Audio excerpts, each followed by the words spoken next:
It's me, Ari Dossett, and call me Rashid. I'm an anthropologist and sociologist. Thanks for being here. Hit the like button, share this live stream, subscribe to the channel if you haven't done so yet, become a member of the channel, and don't forget, donate in links below, please. Thank you very much. All right. Sorry for the little delay.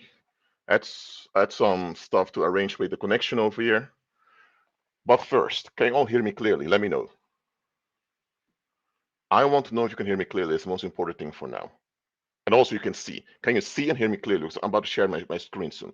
Can you hear and see me clearly? Let me know in the live chat, please. Let me know. God is good. Oh, and by the way, this is an Overcomer shirt by Roger Ware. Yes, it's a company called Great Commission Company.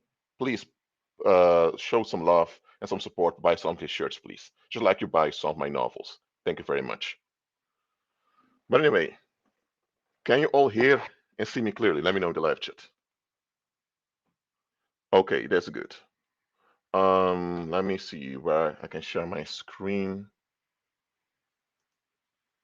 Hold on. I need to hide myself a little bit here. Okay. You can all hear and see. Okay, the sun a little bit bright, but there's not even sun out there. But I understand what you mean, dementia.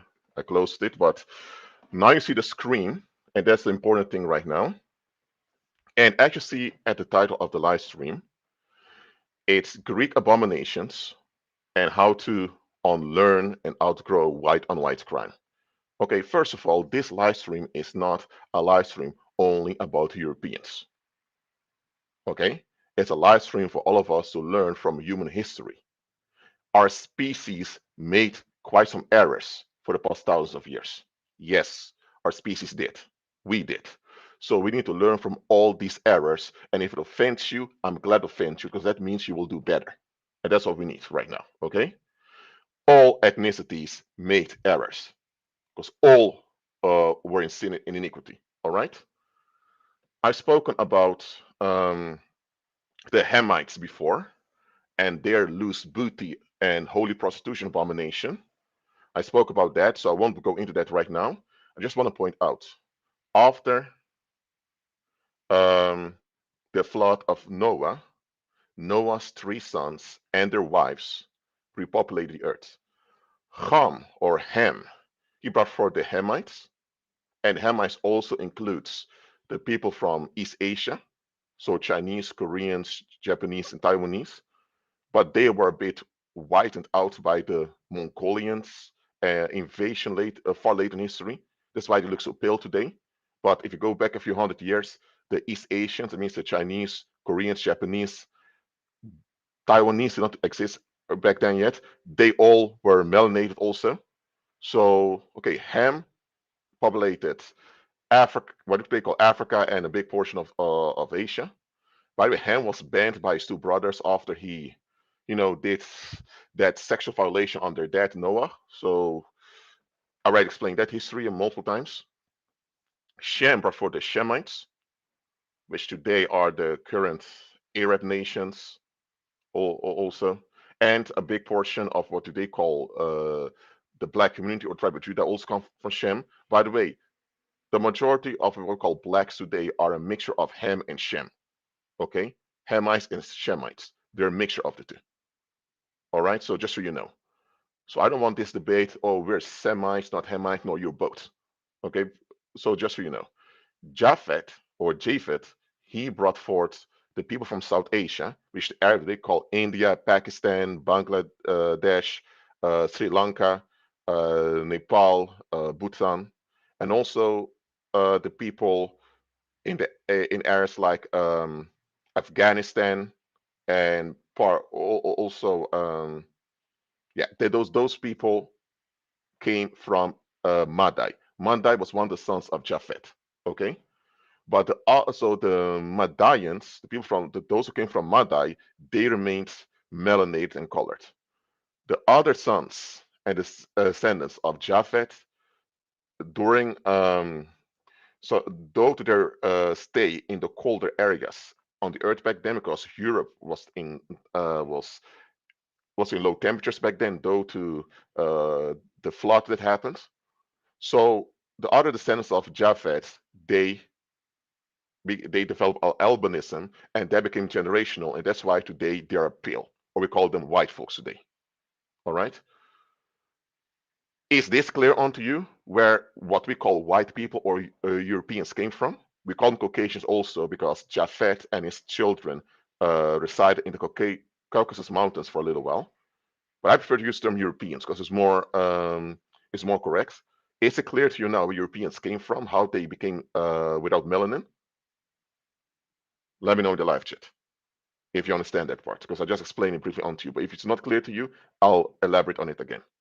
Is this clear onto you where Europeans or what we call white folks came from?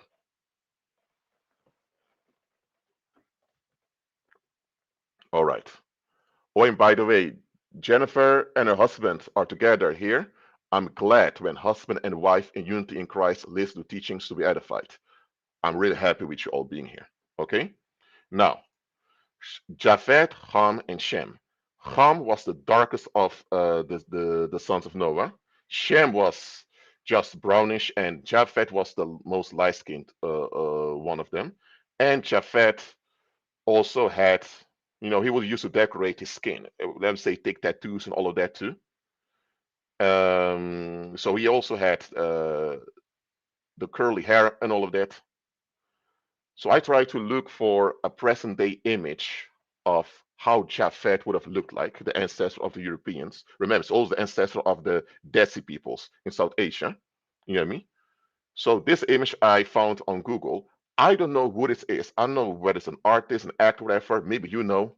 But this is kind of how Japhet looked like. Light-skinned man with a curly, dread-like hair. He also put tattoos on his body, but okay, that was on him. And he and his wife brought forward the people from South Asia and also the what later we call the white folks. That's why it says they also say Indo-European. Have you ever noticed that in history also talk about Indo-European? India and Europe. Why do they connect India and Europe in history and in those sciences? Indo-European, because the people from South Asia, that means India, as well as those from Europe, have the same ancestor. And this is kind of how he looked like. So if there are any Europeans here, this is how your main ancestor looked like, kind of. You know what I mean? We don't have a real full image, of course, but this is kind of how he was. All right? And if you have red hair or you're ginger, it's one of the great great grandsons of Japhet called Inca, who brought forth the North Sea Germans. And Inca was the one with red hair, red beard, and all of that. All right. Today, the red-haired people are a minority amongst whites. There's no to genocide throughout history, unfortunately, that the whites did towards themselves, or Europeans towards themselves, I mean. But just so you know where it all originated from. So we're one species, all right? So one thing I want you to understand is that back then, the whole term race did not exist. People considered themselves part of a tribe. You know what I mean? And so if you were descendant of Ham, in the paternal line, we call you a Hamite. If you were from paternal ancestry of Shem, call you a Shemite. You call it Japhethite. So this is how they used to divide themselves. Now, of course, Hamite people also married women from they were from descended from Japheth. Those things happened. The thing is, a big portion of Japheth's descendants, those that moved into Europe, they became isolated for a big portion. That's why genetically they're not that diverse. That's why Europeans, or what we call white folks, are not that diverse internally because they became isolated over time. And that's why they developed their unique, what we call white features. You follow me? So, so that's the isolation lived in. But from all the Europeans back then, in ancient times, there was one sub-ethnicity of them. One sub-ethnicity of the Europeans were the sons of Javan. Javan was one of the sons of Japhet. He brought forth the Javanites. Now, the Javanites, Javan and his wife and children settled in what they call Greece, mainland Greece. And, well, They had a lot of sex back then. I'm just going to say what it is. Had a lot of babies, and they're doing the same thing. And the Javanese, they populated the whole area they called Greece. Later, also moved towards what today called Italian Peninsula. The Javanese were the most fertile of all Europeans. They had a lot of babies. Okay. Now, as a result, the Javanese also organized themselves into cities, towns. But there was one big defect with the Javanese also.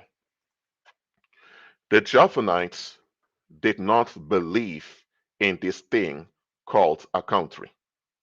Okay, the Javanese were later called Greeks. Okay, the problem was the Javanese, or what we call Greeks, didn't see themselves as one people. The Javanese kind of segregate themselves from one another, and they developed this thing called the polis or pluribus polish. A polis, by the way, in Dutch, if you get insurance, they call it a polis that you got. So this is still the term still used today. A polis was a city state. So you had a city with some territory around it, and that was functioned as its own unit. All right? And the Greeks lived in city states. And the city states, well, they fought one another on a regular basis. Yes, they did. So, no, they were not united. They were the same ethnicity, the descendants of Javan. They were all related to one another, but they began to develop separate identities. Some call themselves Thessalonians, the word Thessaloniki. Those from Athens call themselves Athenians. Athens named after a god, one of the Nephilim that walked amongst them, by the way. Spartans are Spartans. And what the Greeks used to do is they used to do colonization. So, for example, you had people from Athens sailing to some other part of Europe, and they was establish a farming village over there. That farming village became a political extension of Athens, but all the city states kind of were involved in this. So the Greeks were also competing and fighting over colonies back then. A colony still means a farming settlement, just so you know. So the whole idea of colonization also came from the Greeks. And this to show you how later in Greek history, a little bit later, that is after the Egyptian influence diminished, because the Greeks used to be lenient towards the ancient Egyptians or the Kemet people. And many of the Greeks just went to ancient Kemet or ancient Egypt. I say Kemet because that's Egypt before it became more Europeanized under the Greeks. So the white pharaoh, the quote-unquote white pharaohs, were Greeks that ruled Egypt later, far later in history. Before that, it were people from either Ethiopia or native Kemetic people that ruled Egypt. By the way, though to the Exodus under Moses, the impact of Egypt decreased, and little by little the Greeks began to look for their own way. But the Greeks were still fighting all the time. All right, as you can read over here, let me make this bigger for you. In the ancient Greek world, warfare was seen as a necessary evil of the human condition, whether it be small frontier skirmishes between neighboring city-states, lengthy city sieges, civil wars, or large-scale battles between multi-alliance blocks on land and sea. The vast reward of war could outweigh the cost in material and lives. While there were long periods of peace and many examples of friendly alliances, the powerful moments of territorial expansion, war booty, revenge, honor, and defense of liberty ensured that throughout the archaic and classical periods of the Greeks were regularly engaged in warfare both at home and abroad. And of course, you had city-state rivalry, as I told you before. Don't go into all of that. But just understand, the Greeks had a sphere of influence. Okay? Of course, Greece itself, which back then also included what do they call the west of Turkey. Back then, Greece also Cyprus, there was Greece. They also built colonies all over the place here. They also had colonies far further into Europe, but those were mainly trade settlements. And they were competing with the Numidians or the Punic peoples. And the Punic peoples, they were a mixture of people from the tribe of Judah, so Israelites, and people from Tyre and Sidon, the ancient Lebanese people. Okay, and the Punic peoples, they governed most of North Africa outside of Egypt and parts of Italy and ancient Spain. All right, they were not Europeans, by the way, just so you know. They were melanated, sometimes even dark-skinned peoples that roamed over here. And apart from the Greeks or the Mediterranean whites, you can call them like that, because you also because the Mediterranean Europeans also includes these other ethnicities over here, other groups over here. You also had the Celts, or some call them Celts. You also had the Germanic Europeans, or the descendants of Gomar. Then you also had the what they would call the Slavic Europeans, were mostly in the east over here. The descendants of Meshech. Meshech was another son of Japhet. So from all the Europeans back then, the Greeks were the ones who had it going for them financially, politically, and economically. The Celts also had their own economies over here with their cities and establishments. By the way, a lot of the Celtic kings were quite rich, and luxury was a norm amongst those kings also. So they weren't just poor peasants. The Germanics also had their own what they call civilization back then. But Germanics were the most isolated ones of them all. But I will talk about it a little bit later. Just want to point out to you that the ancient Greeks were obsessed with war. They even call it the Greek Dark Ages back then. That's from around the time that from that ancient Egypt began to decline, kind of till around 750 BC. That's a little before the establishment of the Babylonian Empire. There was still the Assyrian Empire was going on back then. The Greeks were fighting one another in alliances and also internally. Okay? But one thing, this type of culture does not bring forth much healthy people. Okay? For example, in ancient Greece, in many city states, it was the norm that little boys around age 6 or 7 would be taken away from their parents and put into camps where they were trained by sodomite men to be warriors. All right.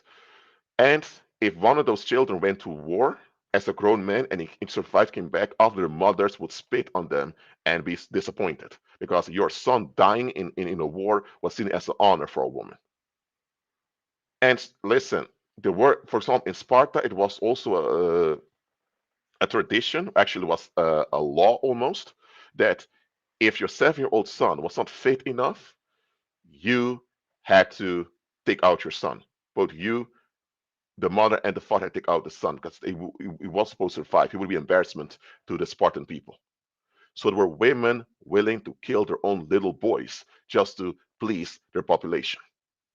And that was considered a strong woman, willing to be hard on your sons and even take them out by abandoning them if your people requested it. As you can understand, this type of parenting leads to dysfunctional adults. And this is where you get the term motherland from. Because a lot of those Greek men developed traumas towards their mothers.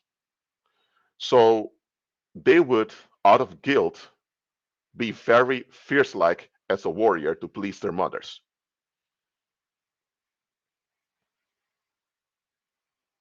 So, motherland was a term developed in ancient Greece to refer to the traumatic homeland of those men.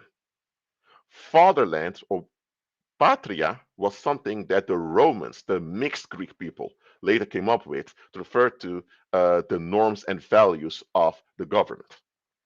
So, fatherland refers to the norms and values that the government enforces, and motherland refers to your traumatic tie to your place of origin. Now I know the difference between motherland and fatherland.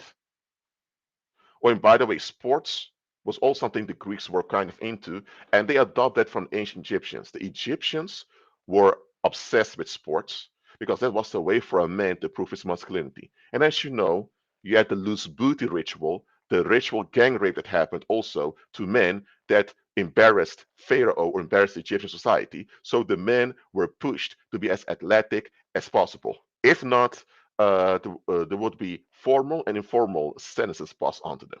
And they didn't want that. So the Greeks adopted this kind of obsession with sports. But in ancient Egypt, the sports were there to develop the men to be full members of Egyptian society. And whether you were a native Egyptian or you were a non-Egyptian, didn't matter. As a man in ancient Egypt, you were meant to be strong, fit, athletic, and quite sexual, sometimes even hypersexual.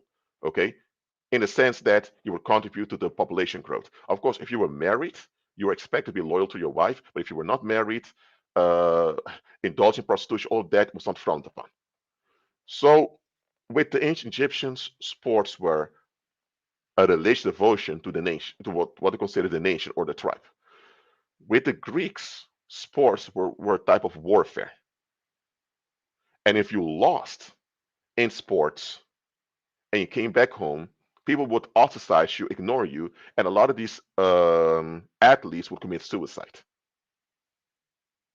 They'd rather you come back damaged, missing body parts, being crippled, than for you to come back and you lost. They would want you to win and be damaged. It was preferred that you to come back totally healthy, but you lost. And of course, if you won and you were totally fine physically, that would be a great thing. But to come back, you lost and you're perfectly fine without any scratches, my lord, it was a psychological hard thing. So sports in ancient Greece also had a thing, also had a taste of sexual violence in it, also because of this man boy bullshit was going on. I didn't want to talk about it that much because it's quite disturbing, but it happened. The loose booty of ancient Egypt was adopted also by the Greeks, but the Greeks made it an institution in society, in their societies. So they went quite far with it. So the ancient Greeks had an era of um, warfare where they exhausted and were killing one another. And then you had the philosophical era in which they began to, you know, they learned that, you know what, we can't just fight all the time. We need to resolve conflicts by diplomacy, by debates. So Greek philosophy was also Greek diplomacy. Okay, and it began in they say the 6th century BC, but it's more like the 7th century BC that the philosophical era began. I don't think that there was no warfare going on between Greeks anymore, but they kind of cooled down with it. Also, because the other world empires were more stable and it made them look bad. Okay? And the Greeks, however, when they entered the philosophical era, they developed this type of pride. And in this pride, they began to look down on many of the other ethnicities, including their own fellow Europeans.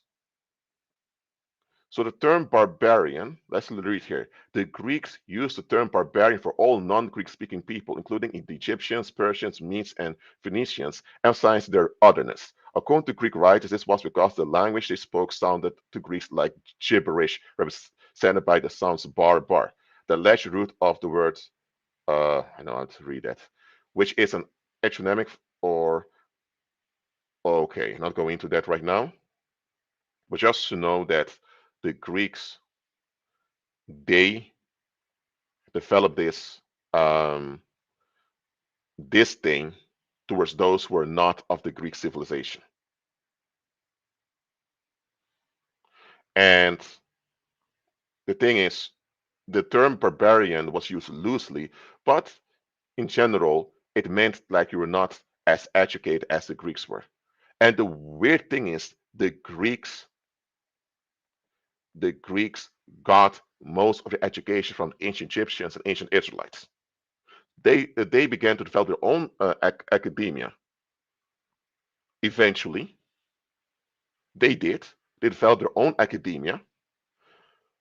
But then once they developed their own academia here and there, they began to separate like we're Greek. We're not like those other people.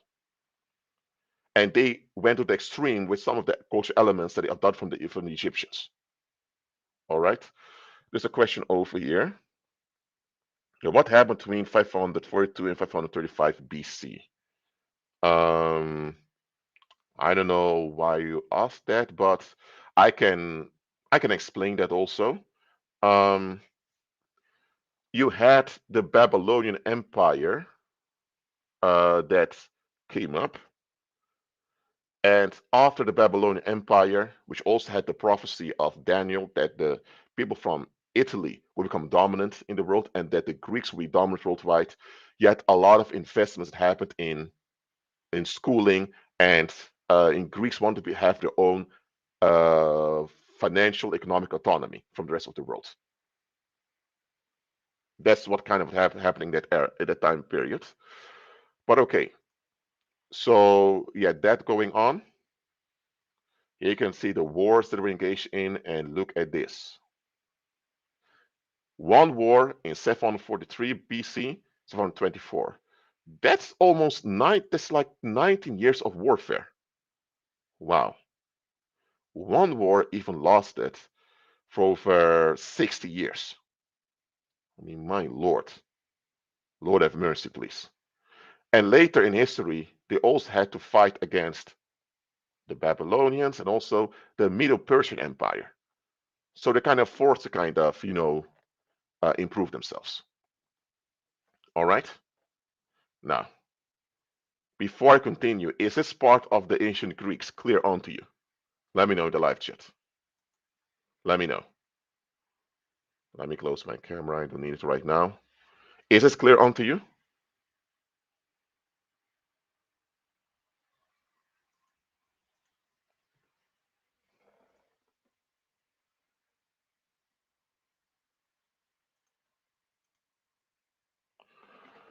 I'm going step by step because a lot I'm about to share here. That's why. So the ancient Greeks, the descendants of Javan, they became the most dominant Europeans in ancient times. That obsession with war, with fighting, eventually they cooled down. They began to develop their own schooling, their own academia, and their own financial and economic independence. And the thing is, they developed this, I won't say racism, but I would develop this kind of discrimination. Look, on everyone was not as educated as they were. And they also had this towards their own Europeans.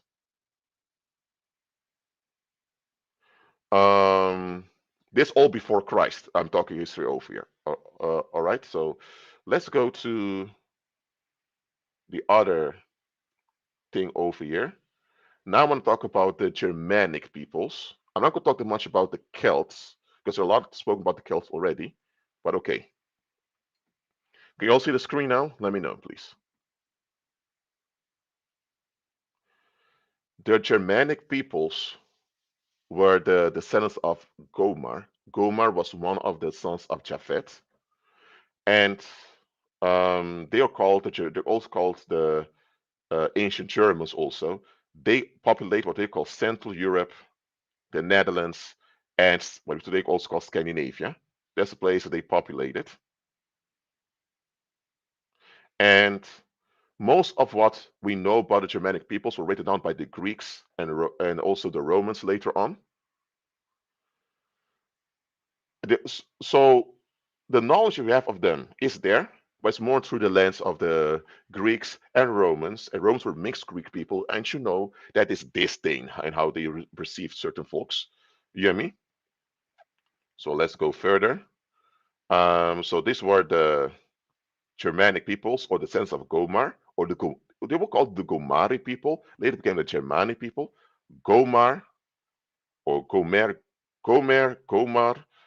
Germani, German. That's how you can see it. Germanic.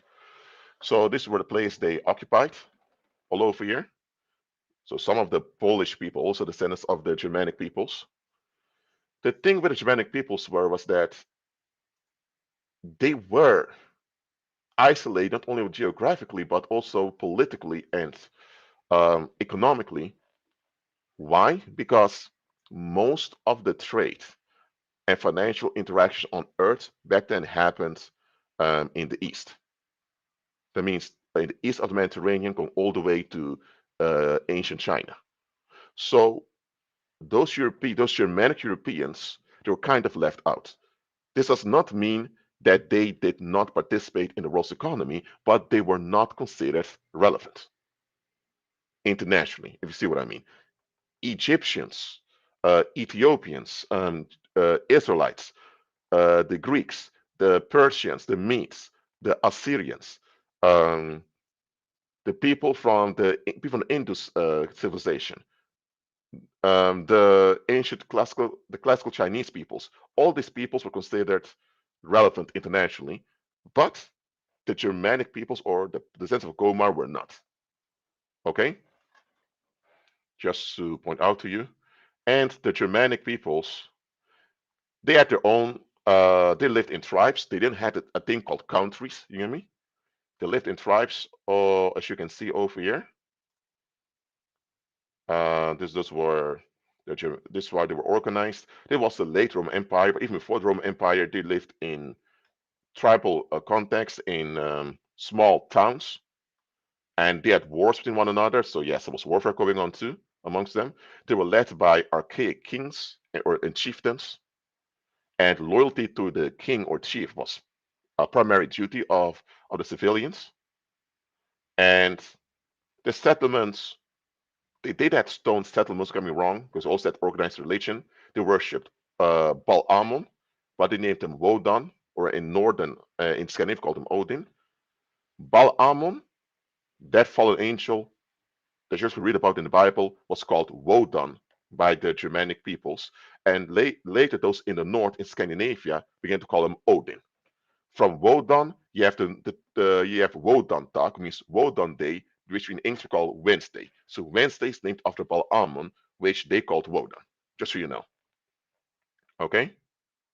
Again, the Germanic peoples, they were blonde, blue-eyed. Some of them were red-haired with green eyes and blue eyes also. So because they were quite isolated from the rest of the world, their features remained similar. So Germanic peoples look similar to one another. And despite that, you had all these conflicts between them. Worldly people, especially if you worship fallen angels, of course it's going to go wrong.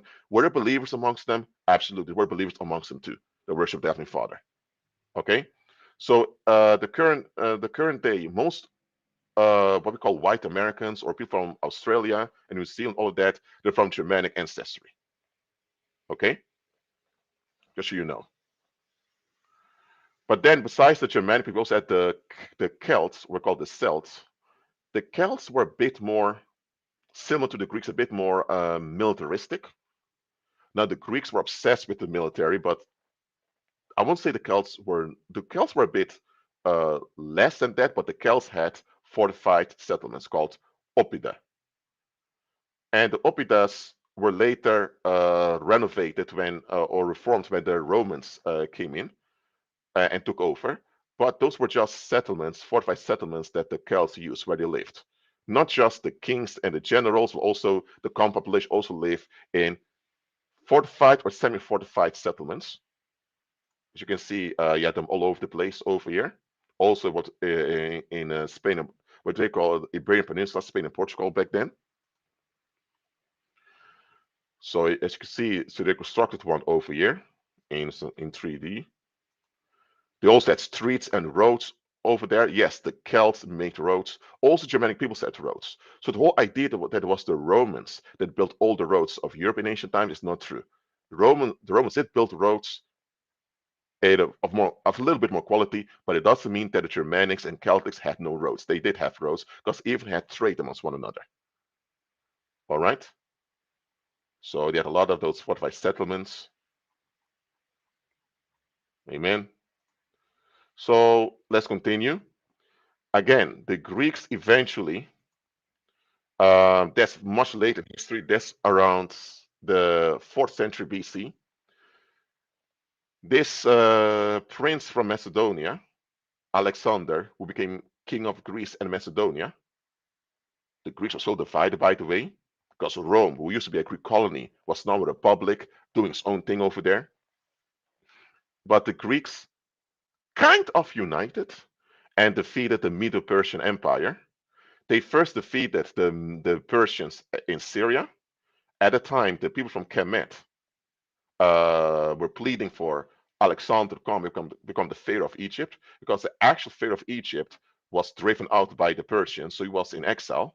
And the Pharaoh wanted to return, but for some reason, the ancient Egyptians now had this longing for this blonde haired Alexander to become the new Pharaoh. And the Judeans that lived in Judea also wanted Alexander to become their king. Well, half of the Judeans decided, no, we don't want this.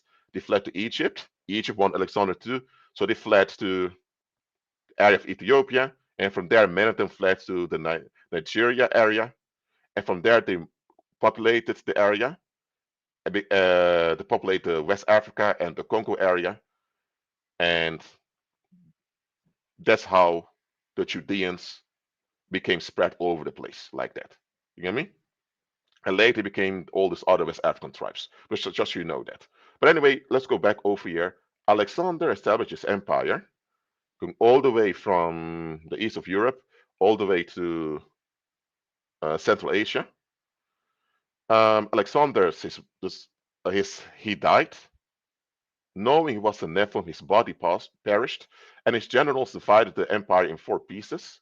And there were also other Macedonian and Greek, well, let's say Greek nobles established Greek kingdoms over in Central Asia. Even in India, there were Greek kingdoms established after that. Rome did not consider itself part of the Greek Empire, even though they were a mixed Greek population. They continued their issues over here. So for the next 300 years, there was another big fight going on worldwide. But you had others taking over the Greek method, joining the Apollo cult. This is how the Han Dynasty was established. And as you can see here, the Celtic peoples and Germanic peoples and the Slavs and all that, they were not considered internationally relevant. They had an economy, but they didn't have that much say in the world. The Greeks did, but they were failing again with civil wars and fighting again.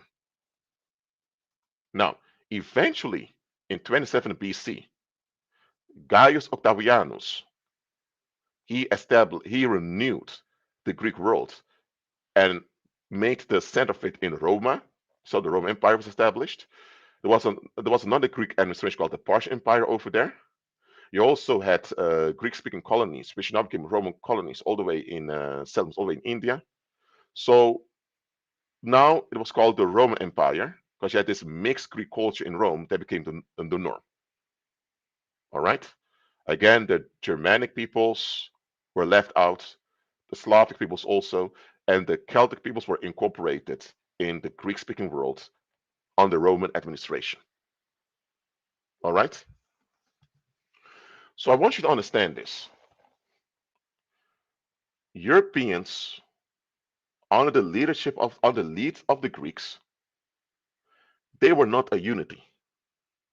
And even when the Roman Empire was established, the now Romans were taking advantage and looting the Germanic peoples. One of the Germanic princes who grew up in Rome and got a Roman education, he was about to become the governor of the province Germania that the Romans wanted established, but he revolted. There was Arminius. Arminius revolted and killed over 30,000 Roman soldiers in the Teutoburg forest. And that was such a big loss to the Roman Empire that they made the Rhine River and the Don River the border. And the Germanic peoples were, since then, they became the main barbarians. And they were kind of looked down upon.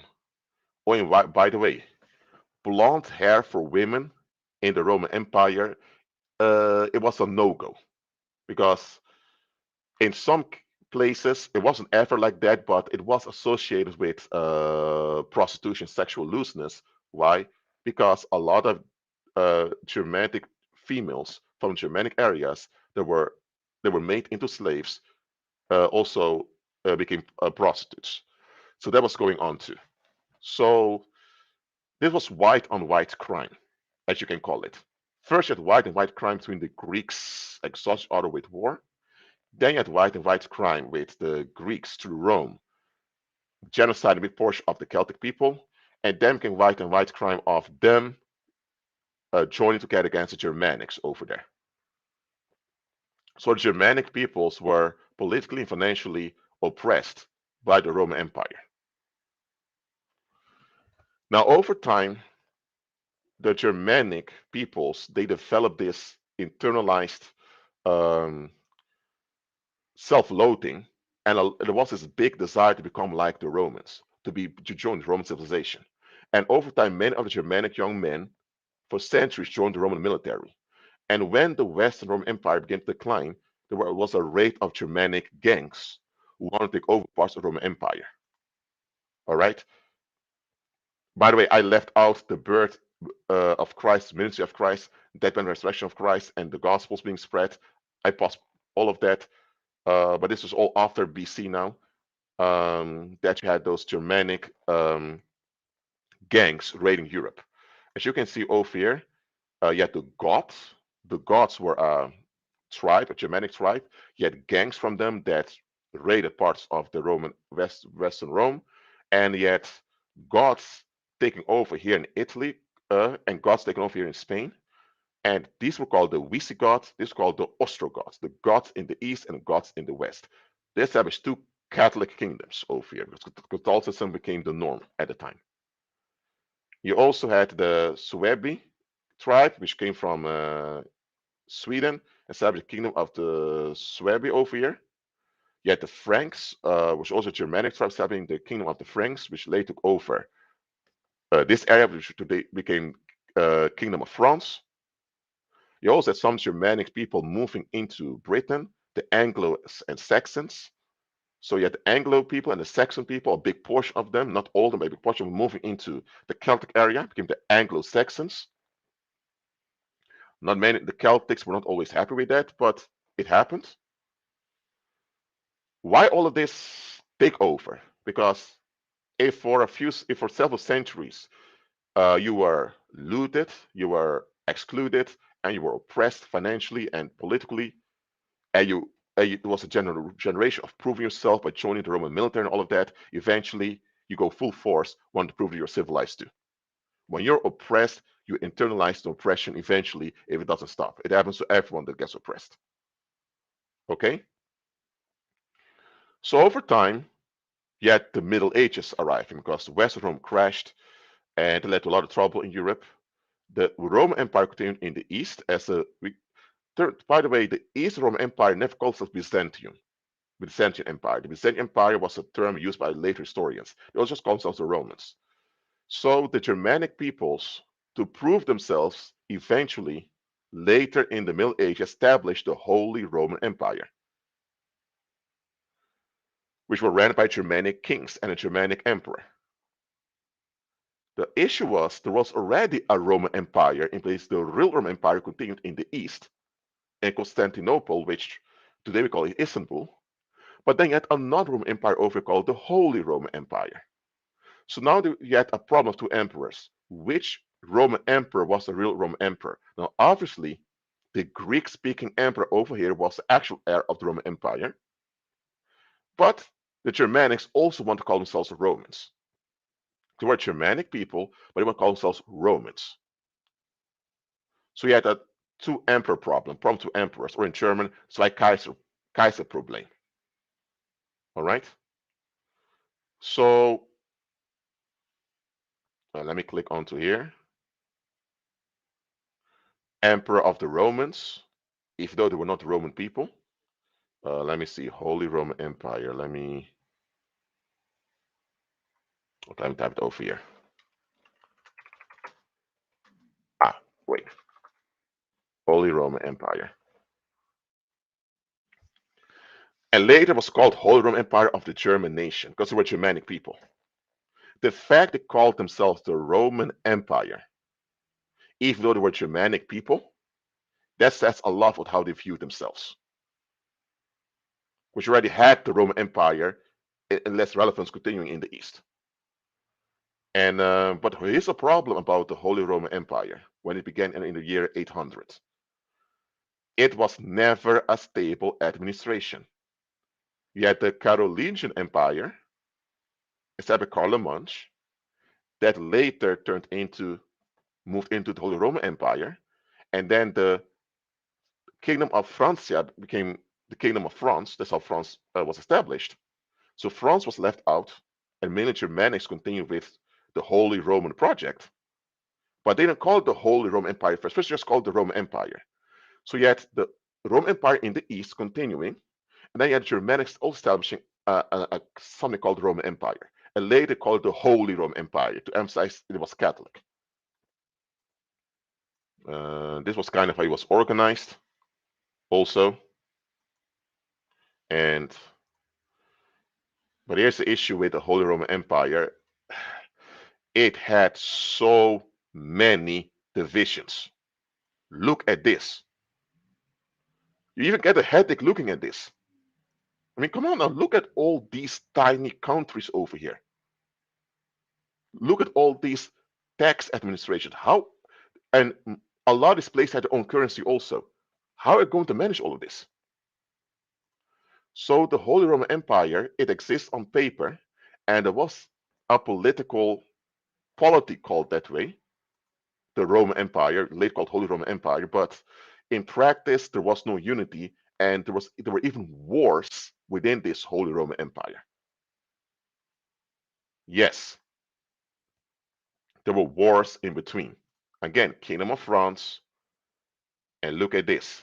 You had the Kingdom of Germany, Kingdom of Italy, we were just names, but in reality.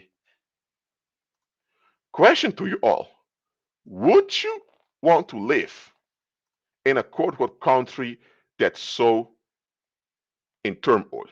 Would you want to live in a country of such turmoil? All these small city states, tiny countries fighting one another. And sometimes there are two emperors at the same time, because couldn't agree who the emperor would be. Would you want to live in such situations? Let me know in the live chat. Let me know.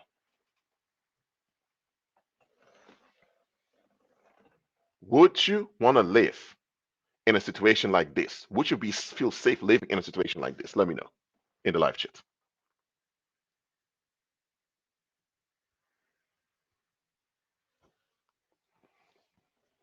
If you would travel from where I live now, The Hague, if you travel from The Hague all the way to, let's say, um, wow, let's say here to Milan, you would have to cross over 25 borders, and you have over you go through various over 25 tax regulations. So you have to pay taxes 25 times to trade between Milan and The Hague. Wow. So the Holy Roman Empire was a country that exists on paper, but in reality it was not a real actual country. But it kept this hoax going on till 1806. That's around 200, almost 220, 216 years ago, almost. They stopped this thing. Am I correct? Let me count.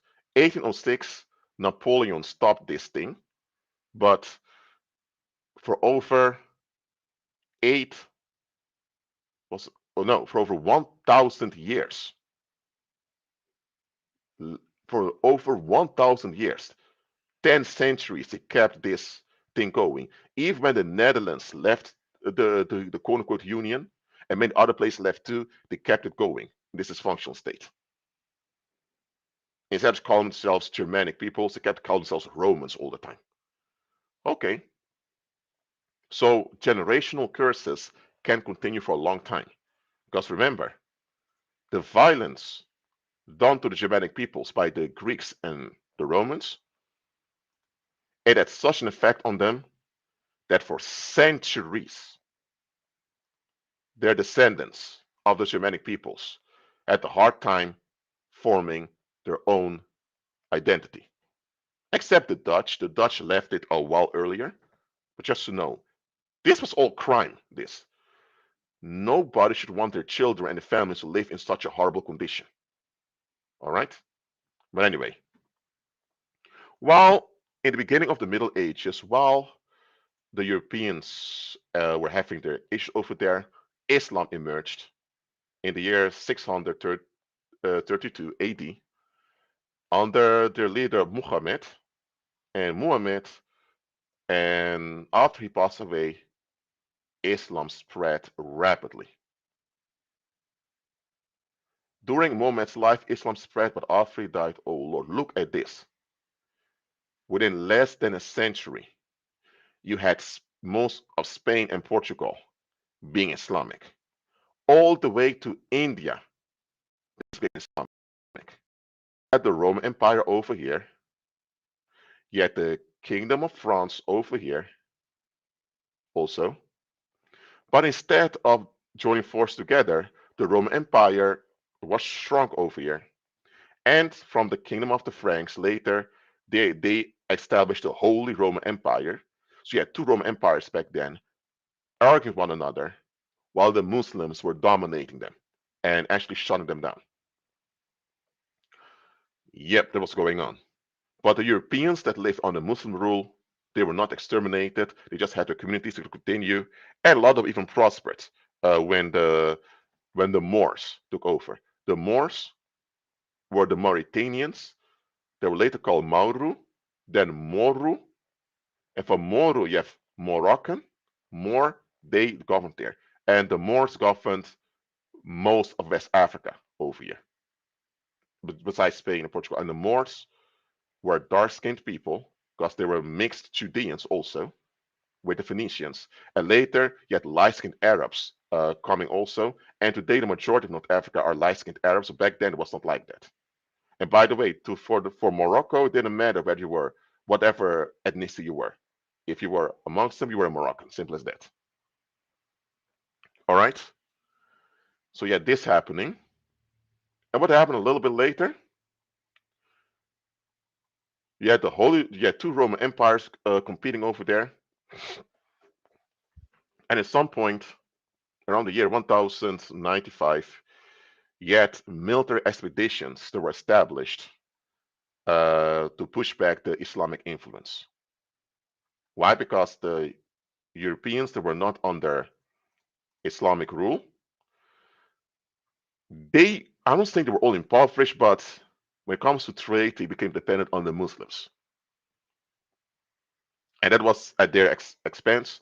So, and also the Catholic population, not all believers were Catholic, because you also had Orthodox believers also. I'm talking about Europeans now, because you also had believers everywhere, but amongst European believers, not all of them were Catholic. A lot of them were also Orthodox, all of that. Some were not part of any denomination, that was rare. The Catholic population began to lose trust in the Catholic Church because of this expansion of Islam. So, under a Catholic order called the Knights Templars, you now had all these raids conducted in Islamic world. Well, the Crusades began earlier by the Catholic Church. Later, you had the Knights Templars, this cult that joined them. And eventually, what they managed to do is to establish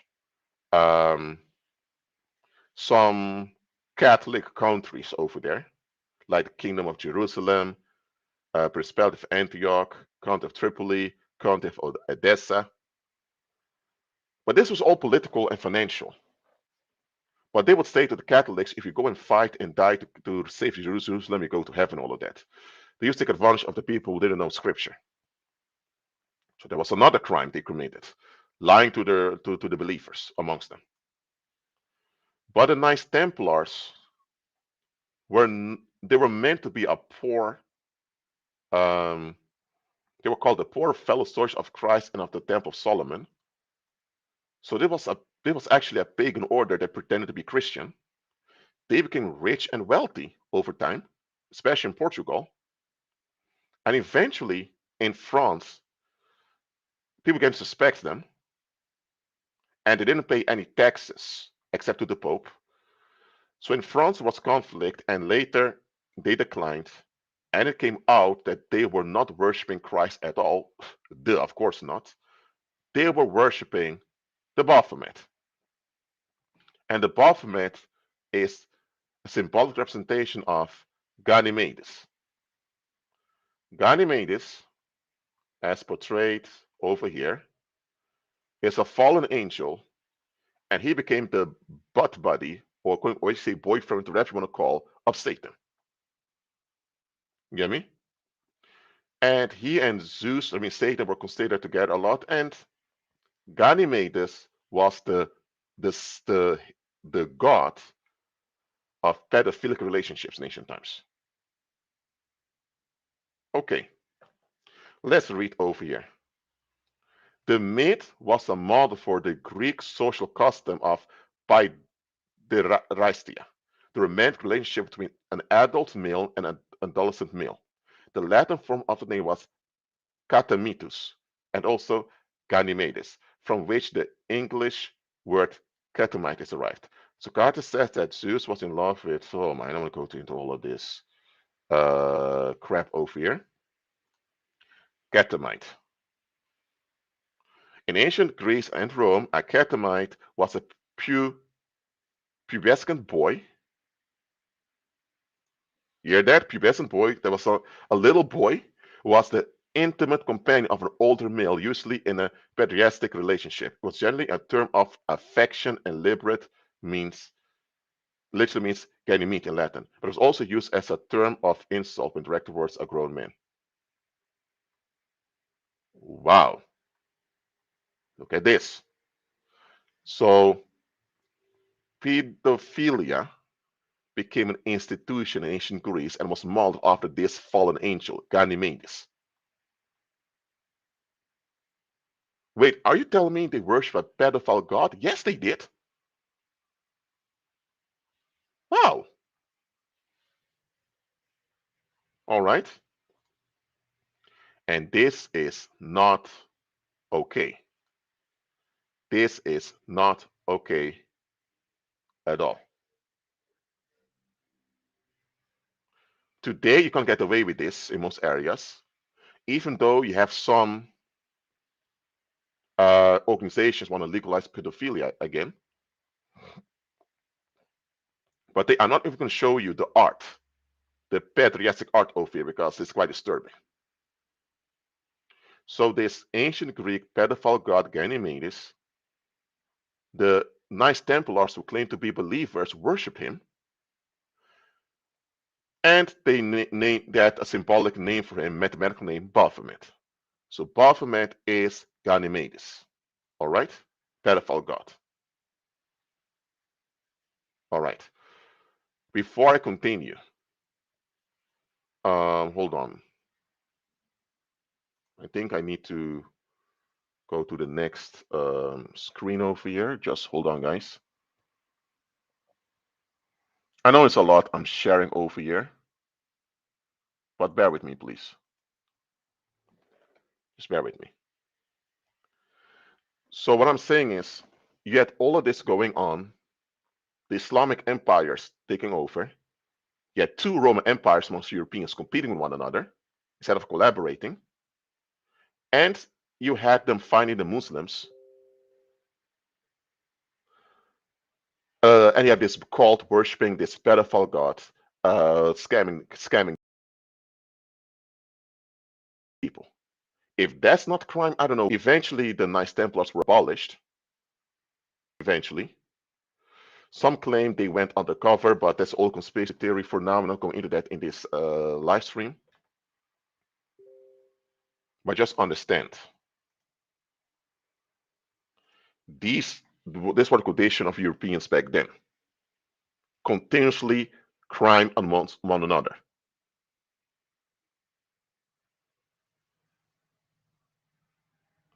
All right, so let me go to the next bunch over here. Let me see if it's the right one I get over here. Okay, it's the right one. How many of you heard of Dracula before? Let me know in the live chat. How many of you heard of Dracula before? Let me know in the live chat, please.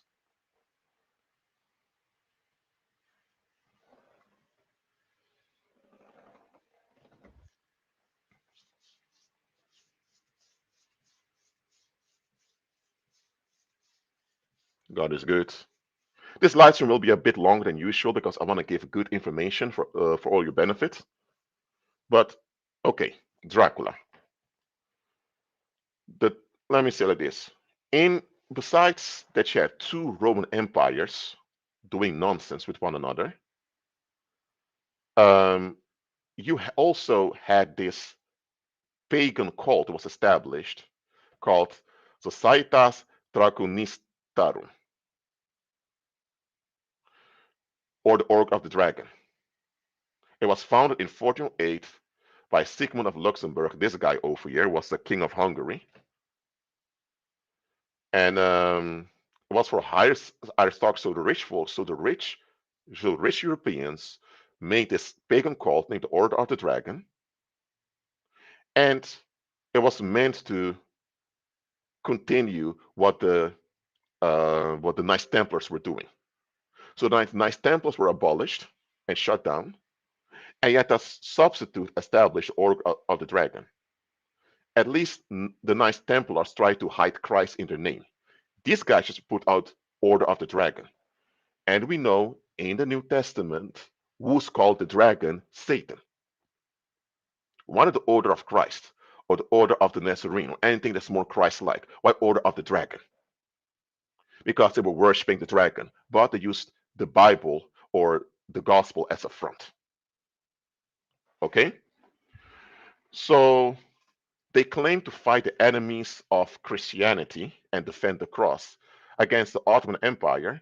And the Ottoman Empire, who was a Muslim Turkish empire, eventually took over Constantinople, renamed it Istanbul, and um, they eventually took over what was left of the Roman Empire. So the Roman Empire was no more.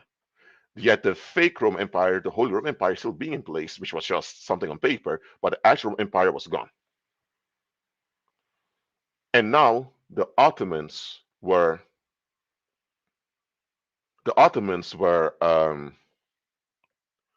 moving into Europe more and more.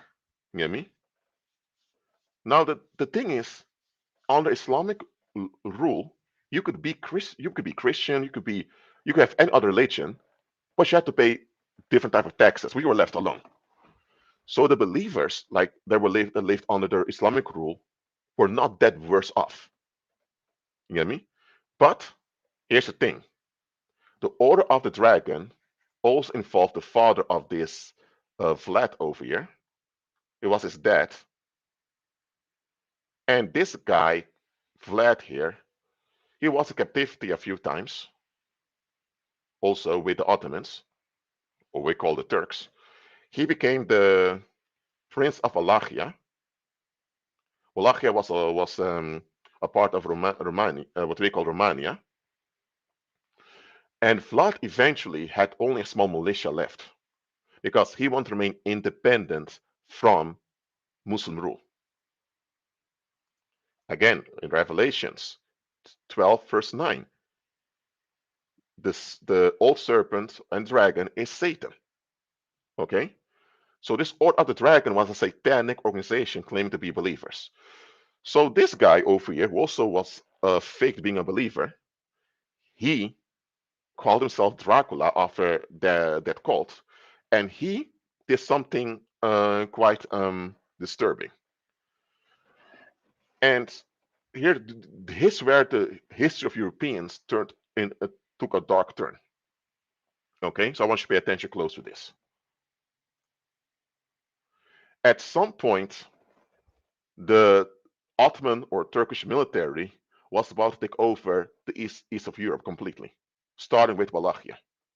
And Vlad didn't have enough manpower or any skills or any weapons to defeat the Turkish military. And the Turkish military or the Ottoman military was led by Mehmet II, this guy over here. So eventually, this Vlad, part of this satanic order of the dragon, he went further than the satanic order. He went into the mountains of Transylvania. Transylvania is a mountain range in the east of Europe. He went into the mountains of Transylvania together with some wizards, and he made a pact with Baphomet, or you say Ganymedes. And in this pact, he would get paranormal assistance from the demons for his military and his country. Now, long story short, there was a huge confrontation between the militia of Vlad and the Ottoman military, and they almost killed the Sultan of the Ottoman Empire, but it failed. And the thing is, the military of the Ottoman Empire suffered so many losses that they withdrew themselves. And the thing is, they impaled many people from the Turkish military. And the, the people back then thought, how were they able to do this? How were they able to do this? It was a big mystery. Now we know how they were able to do it with Paranormal 8. So the 17th of June, 1462. Remember that date. Remember that date. That was a dark turn in European history. So this Vlad here, who calls himself Dracula, nobody called him like he called himself that way. He made a pact with Baphomet to get military victory so that his country become relevant worldwide. Is there anything wrong with the people to want to be relevant worldwide? Nothing wrong with that. But you should become relevant the right way, Christ's way, by developing your skills and having family oriented and all that. But hey, this happened. After that, the news of this Wallachian victory spread all over Europe. Now, Europeans back then, because of, um, but one thing about, let me go back a little bit. Before this whole flood thing happened, Europeans suffered for a long time under the Mongolian tyranny of the Mongolian Empire. We know that Genghis Khan massacred a lot of Asians, and he and his men raped a lot of women all over Asia, and that's why East Asians today are kind of pale. The pale people in China, Korea, and Japan are pale like that because of the Mongolian influx that happened. You get me? So yes, Genghis Khan worshipped the beast, and he wanted to whiten out Asia. Now, he wanted to make all of Asia pale to look like the Greek gods. You know what I mean? So he caused starvation. He poisoned wells to cause people to die. He killed his army used to rape a lot of women, killing the men, and all those children came out from these rape encounters were kind of more pale looking, and that's how East Asia became so pale. See what I mean?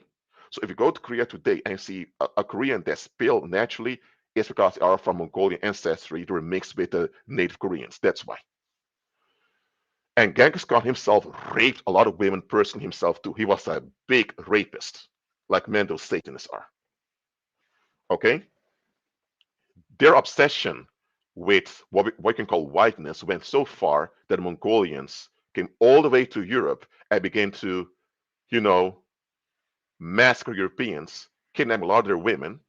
He had an administration called the Golden Horde over here that he established that kind of occupied big portion of the Polish people in the east.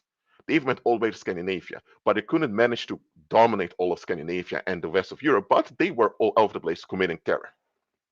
Now, the Muslims fought the Mongolians a lot, and around the time the Mongolians were, you know, hunting down Europeans also, the Knights Templars back then were still worshiping the Baphomet, looting those same Europeans instead of helping them out, which is also one of the reasons why people want them gone. Okay? So when the Mongolian tyranny began to seat, the Muslims, which also backed up by Mansa Musa later on. Mansa Musa was the richest man that lived in history. He was from Mali, so he was an African man, and my God, he sponsored the Muslim world, and he traded a lot with Europeans also, because remember, Europeans were not doing it well back then. All right, Mansa Musa, here he is. Okay, so after the Mongolian threat declined, you had another problem coming up, because the Mongolian tyranny led to a lot of diseases, and through the east, through the Golden Horde, the last administration of the Mongolians, you had diseases coming in that eventually affected most of Europe and the Mediterranean, and led to pandemics that killed a lot of people both in Asia and in Europe.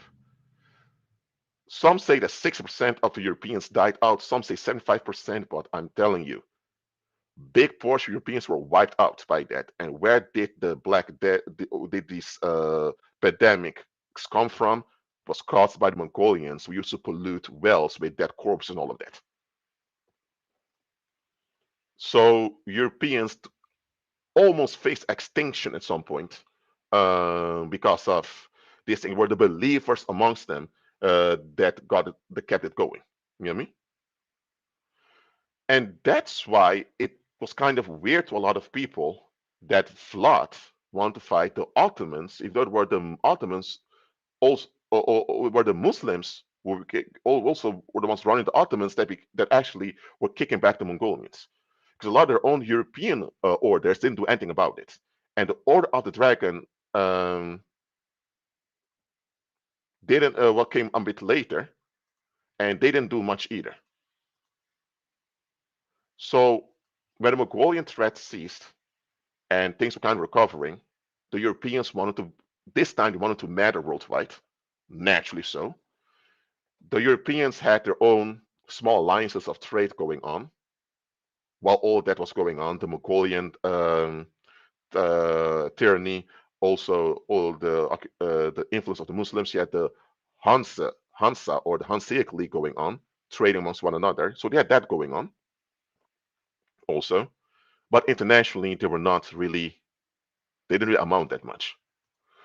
This guy, Vlad, wanted to bring a change into it, but he did it in a satanic way by re-establishing the Ganymedes cult, but in a more European context. You know what I mean? So yes, so he established a pedophile cult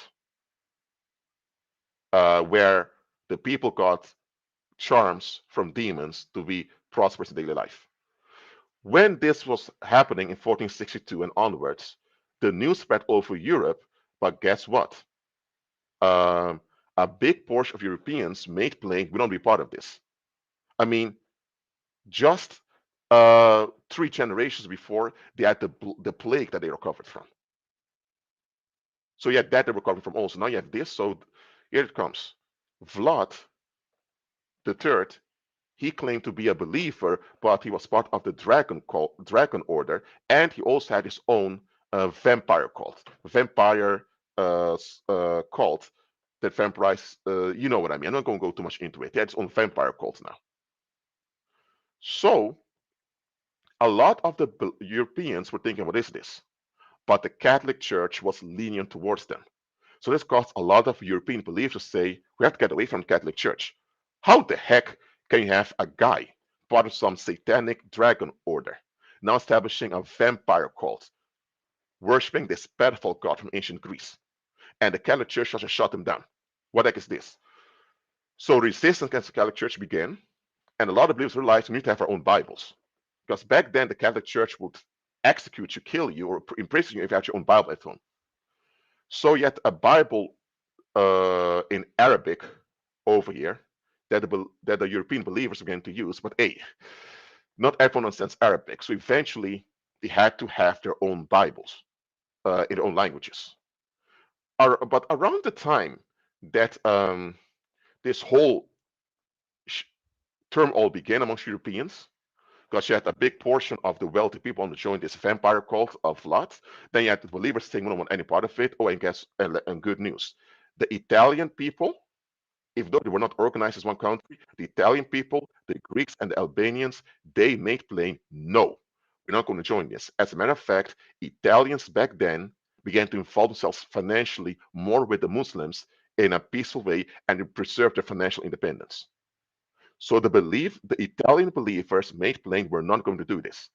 Yes, the Catholic Church has corruption, all of that, but we're not going to join this vampire cult over there. So they began to trade more intensely with the Muslims, and Italy, the Italian cities, remained rich for a big portion. The Greeks preferred to be under Muslim rule than to join that thing. But as a matter of fact, this vampire cult went all over.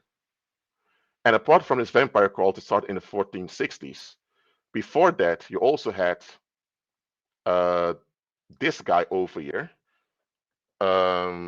He died in 1460. So, but this guy, this prince from Portugal, his father, João, of King of Portugal, failed in his government during his life in his government. So this guy was actually kind of compensating for his father's failures. And Prince Henrik, he and a lot of his men started a trade in slaves from West Africa. They went to the Yahawida slave coast. Yahawida is, or another way to say Judah. So you had the kingdom of Judah here in West Africa, where he went to and established a slave dungeon. I don't know why that African king even allowed that, but okay. So you had the slave trade established by the Portuguese, because Portugal was a big country, but it had few inhabitants, and they were afraid of being invaded. So in order for the labor to be done, they began to do the slave trade. You get me? But that was separate from this vampire cult was established. Okay, and the slave trade increased, but around that time, that is after the slave trade to Portugal began, and after this vampire cult that started in Wallachia, you also had the Catholic Church was leaning towards all of it, and the Catholic Church decided, hey, if Europeans are about to become internationally relevant now, we need to have an image of Christ that looks like us. So this guy over here, Cesare Borgia, his father was a pope at some time of the Catholic Church. They used him as a model for a European version of Christ, which didn't exist back then, painted by Leonardo da Vinci. And this actually, they animate a lot of versions of this one over here. It was modeled after Cesare Borgia's. And he was not a good man, let me tell you. But you can do your own research about him. So you had this white Jesus image that the Catholics came up with after the establishment of this vampire cult over there, and after the slave trade began by Portugal. And this was all to build up international relevance for Europeans, but not in a Christ-centered way. Now, a lot of Italians, despite this, decided we're not going to be part of this. And then in 1492, you had Columbus sailing to the West Indies and all of that. So long story short, you had all these developments going on, and a lot of European believers were not okay with this. So eventually, you had this, you had this,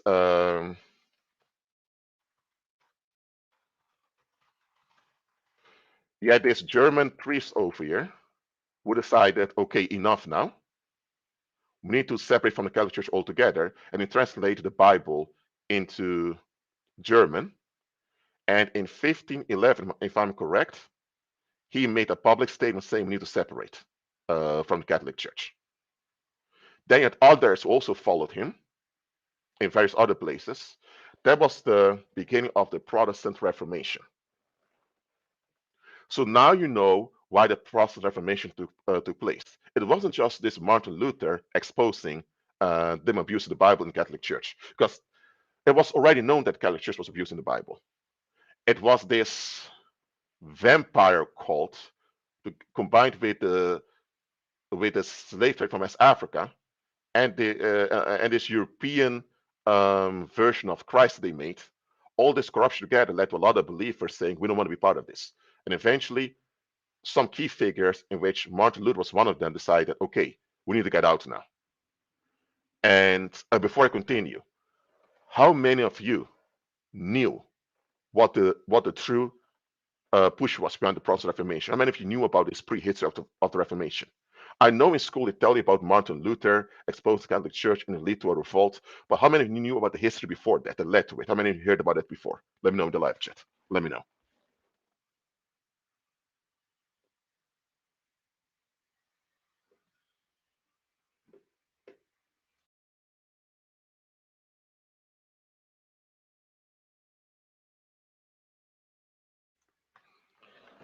Because a lot of people don't know the prehistory of the Protestant Reformation. They think all because of Martin Luther exposed the Catholic Church for abusing the Bible. No, there was a whole satanic history that European beliefs were resisting that led to the Reformation. And guess what? When the Reformation began, it led to civil war amongst Europeans.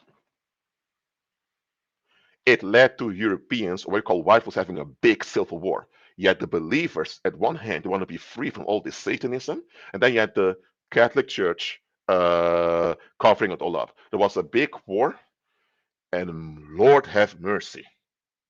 They can't come up with exact numbers, but millions of Europeans killed off one another. And at the same time, they were also colonizing the Americas. I mean, what the heck is this? Hey, I'm not over exaggerating over here. This is not okay. And then you had some of those Protestants, believers protesting, taking advantage of the situation, coming with their own doctrine, like John Jean Calvin, who came up with Calvinism. So there are even people taking advantage of the believers revolting. But just understand, 17th of June 1462 was a dark turning point in European history. This vampire cult established by Vlad, that a lot of wealthy Europeans endorsed, not all, it led to a lot of believers resisting, because the majority of Europeans were believers back then. Paganism wasn't extinct, but there weren't that many pagans left. But I'm telling you, it was a bloody fight that lasted for a long time. Eventually, also the Netherlands separated from Spanish rule and all of that. But just understand, this was white on white crime turned in an institutional way. And later, the Catholic Church came up with the Jesuits. 1511 was the onset of this civil war amongst Europeans. You know what I mean? And then the Catholic Church came up with the Jesuit order, started in 1540. Actually, started a little earlier than that, but 1540 it was fully established by Ignatius of Loyola, by Francis Xavier, and many others. Those were majority of them were all Europeans, and they were wizards that wanted to preserve the dominance of the Catholic Church.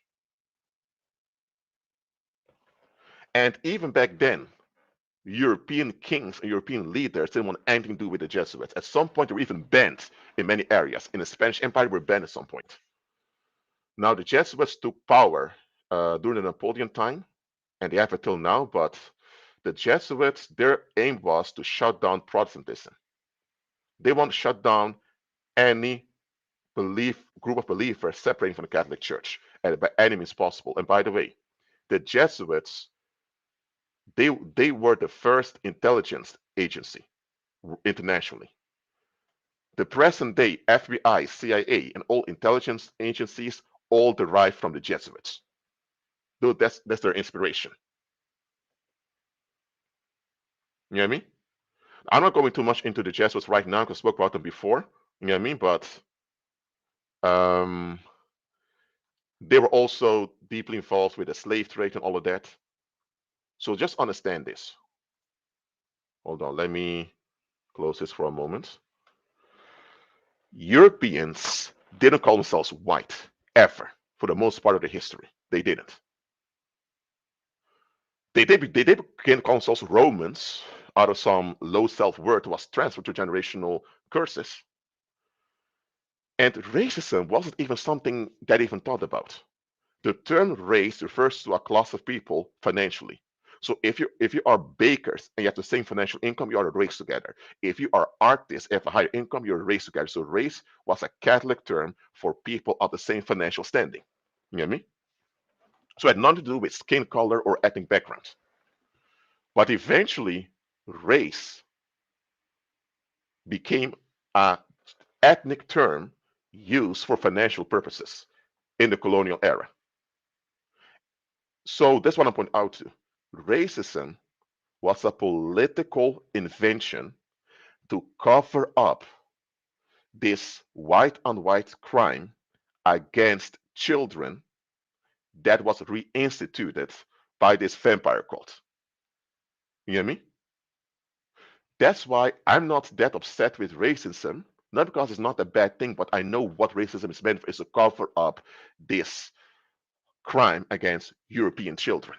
That's what it is. That's what it is about. And that's what really needs to be addressed. Now, many Italians, through the Spanish Empire, became dominant and all that. But Italians were kind of punished for not joining this vampire brotherhood. That's why Italians often kicked to the side for a long time. And by the way, for a long time, Italians were not even considered white because they were considered traitors. Okay, before I continue, is this portion clear on to you until the process of Reformation? Let me know in the live chat.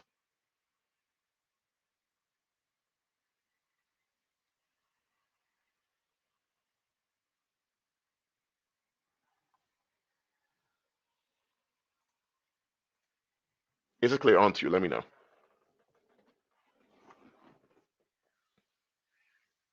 What do you mean, Jennifer, with least alter for believers? Let me know.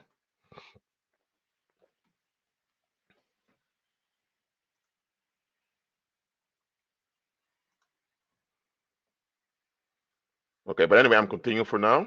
Let me share this with you. 1511, you had the big civil war starting amongst Europeans.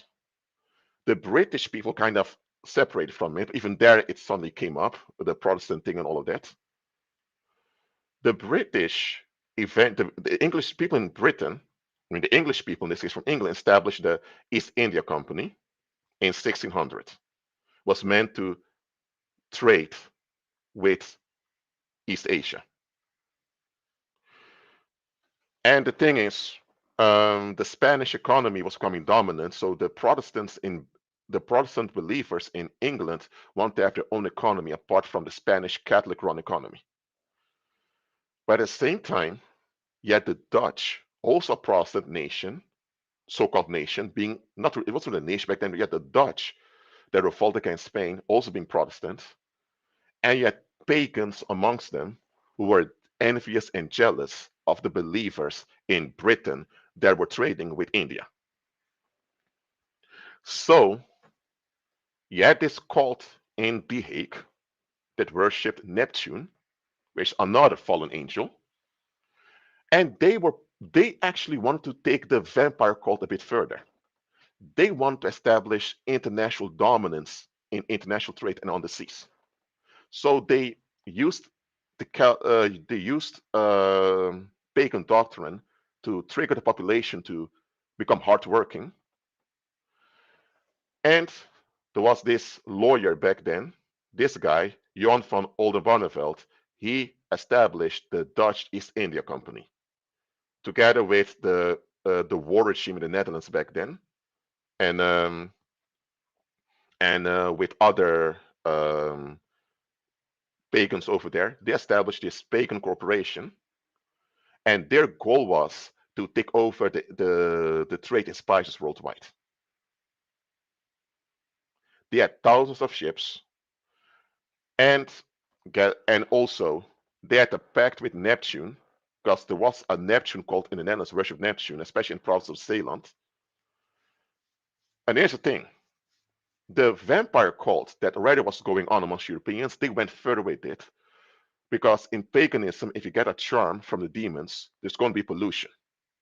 So you have to find a way to dump the pollution. But if you take a lot of charms, you need to have continuous dumping of pollution. So you need to have continuous victims. So the Dutch pagans established the Dutch Empire through this VOC, and later they made more such companies. And they began to take over plots of land in the world through terror. It was a pirate organization, to be frank. Through piracy, they began to dominate Southeast Asia. They made the slave trade enormous. Also, they began to run the transatlantic slave trade, and they came up with the idea to associate Africans with nixies or neckers. All right. So what's a nixie? A nixie or nicker, I say it in Dutch, is a swamp monster. It's a swamp monster that Germanic peoples used to worship. All right. So here, nickers, nixie. You see what I mean? Which are swamp monsters. So the Dutch pagans came up with, you know what? There's already a slave trade in Africa going on. Let's take it over and let's portray those Africans as swamp monsters worldwide. Eventually, people will begin to see them like that. It will be easier for us. So the Africans became the paranormal uh, outlet for the dark charms the Dutch pagans were doing. And over time, the other European pagans who were involved in this vampire cult also joined this tradition, and that's how anti-black racism was established. And in 1619, when they extended this to North America, it's then that it actually began the 400-year tribulation of the tribe of Judah. From that point on, Africans were seen as similar to swamp monsters. They were not seen as fully human. So if you were an African and you were made into a slave, not only did you not have financial rights, like slaves worldwide didn't have financial rights, but you were still part of the community. But not only did you have financial rights, but you were not even fully human. So you were not allowed to learn to read nor write because you wanted to be trusted. So you could do anything you want with an African slave because hey, they were like nixies, they were like nickers, and that's why nicker in English is pronounced nigger. That's how the word comes from. So that was an invention of the Dutch Empire, and the Dutch Empire also had torture centers they built worldwide to assist in torture. So that's why the whole racial demonization of Africans, what we call black people, begin with. And again, even the world admit that the term race was even used by Europeans. It was a political term that they used to exclude people also. Now, to you to understand, but even during this time, yet Africans live in Europe that became of prominent influence. Like in Britain, you had this guy, and some even joined the military. So, because later Europeans were in a civil war with one another. Yet the pagans want to hold on to this vampire nonsense going on, and now they did it at expense of the Africans. Then you had the believers who actually were saying, we don't want any of this. God is all out. Well, this conflict even led to uh, if, to the Haitian Revolution, in which the slaves in Saint Dominique revolted, and yet Africans all over the place assisting them, also in North America, and you also had a lot of believers from Europe, European believers supporting them with financially. You also had European pirates supporting them also. So there was a big fight going on. Around the time, you had this guy called, where's that guy again? Again, here you can see the Polish believers back then fought together with the Haitians against Napoleon wanted to reinstall slavery because the Haitians won the revolution, abolished slavery, and made a new constitution. Napoleon wanted to reverse that. So you had Polish believers that actually assisted them over there. So, and the Saint-Louverture, Francois Dominique de Saint-Louverture was the believer that led the Haitian Revolution. He was captured by the French, and then you had Dessalines, a pagan, taking over, and man, he turned it into a bloody thing. There was this guy, Italian guy, Napoleon, who wanted to keep this racism thing as a norm. And the Europeans at the time, they fought him fiercely. Eventually, Napoleon was banned to an island called St. Helena, all the way in the um, South Atlantic Ocean. Napoleon was an Italian. He used France to take power. And then eventually he crowned himself Emperor of France, King of Italy. He also sold the Louisiana territory to the United States because Spain wanted to get rid of it. So Napoleon sold the Louisiana territory to the United States because he needed the money to shut down the Haitians and all of that. So, and he also needed money for wars in Europe. By the way, most Europeans couldn't stand Napoleon, and those that collaborate with them were later punished and made homeless. Napoleon also triggered the collapse of the Spanish Empire also. You know what I mean? So not good what we said about this guy. This guy even had military campaigns against Polish people and German people, looting them to such an extent that even the Europeans in front of Napoleon cut it out, leave them alone. When Napoleon invaded Spain and the Spanish Empire, it was finished with him. By the way, this was his father, Carlo Bonaparte, also involved in the occult. And he was into Freemasonry too, as you can see over here, hiding the hand, Freemasonry.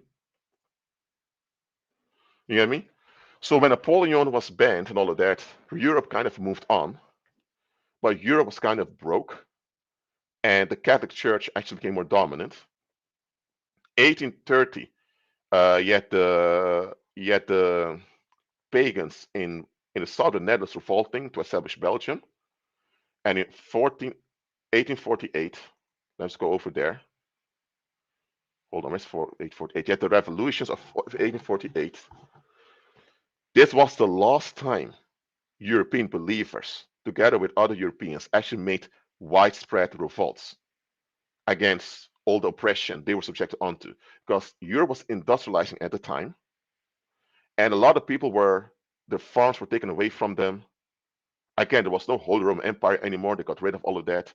Instead, you had the Kingdom of Prussia, a German kingdom, coming dominant in Europe, which was quite militaristic also. Eventually, you had the Austrian Empire also. So things changed a little bit. You saw the Ottomans being dominant over here. Yet Poland was not a country anymore. It was usurped by Russia and Prussia. So you had all of this going on, and the Europeans were kind of fed up with all the oppression was happening towards them, and they were revolting all over the place. And at the time, you had this king of the Netherlands, William II, and he came up with concessions, liberal concessions. He actually introduced liberalism as a norm to the public, also amongst believers, because he also claimed to be a believer, even though he was a closet sodomite with issues with women, and he had a bad relationship with his children too. This is family over here. He married a Russian princess. So after William II made his liberal concessions, that was adopted by other European leaders too. They were inspired by it. And this led to European believers being watered down in their faith. And then you had, across the ocean, you had Charles Finney. You had Charles Grandison Finney, this guy over here, who also was a Freemason for a little while. And he came up with pagan rituals into churches. For example, amongst Protestant churches, I'm talking about, for example, the altar call, going to the altar at the end of the preaching. There's something he introduced. And also things like being slain in the spirit. These things he introduced. But he was involved in abolishing slavery. There was something good he was doing into, but he introduced a lot of toxic things amongst believers. So in Europe, you had William II, King of the Netherlands, Grand Duke of Luxembourg, pushing for liberal concessions. And then you had this guy across the ocean in the United States introducing pagan witchcraft practices amongst believers.